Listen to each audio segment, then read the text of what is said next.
let's start at the beginning. I'm a racing driver. I always was, always will be. Ever since my dad restored an aging Austin 7 Ulster and I entered my first hill climb competition, I never stopped.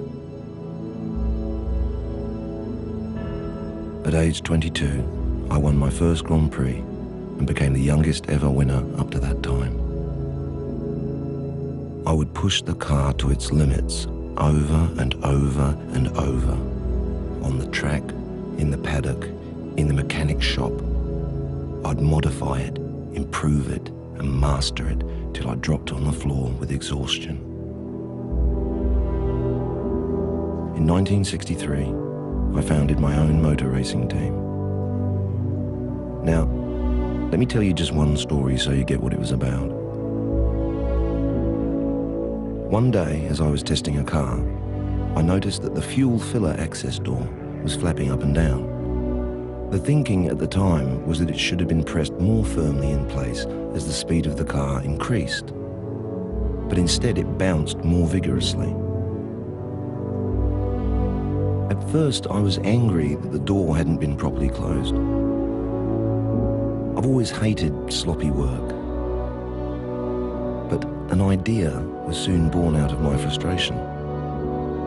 Stopping in the pits, I jumped from the car, ran to a mechanic's toolbox, grabbed a pair of shears, and started cutting the bodywork away behind the radiator.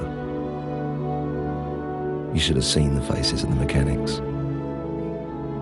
Immediately, I began turning lap times faster than before. From that incident came the nostrils, a key design feature that is still used today. On the 2nd of June, 1970, my Can-Am car crashed on the Levant Straight just before Woodcote Corner at Goodwood Circuit in England. I was testing my new M8D when the rear bodywork came adrift at speed. I died, age 32. But what might be seen as a tragic end was in fact a beginning.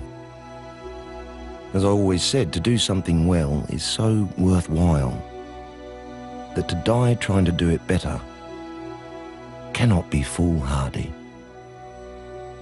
Indeed, life is not measured in years alone, but in achievement.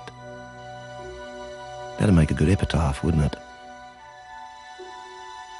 So, on that beautiful summer day, on that racetrack, I did more than leave a name and a memory. Hopefully, I became an inspiration.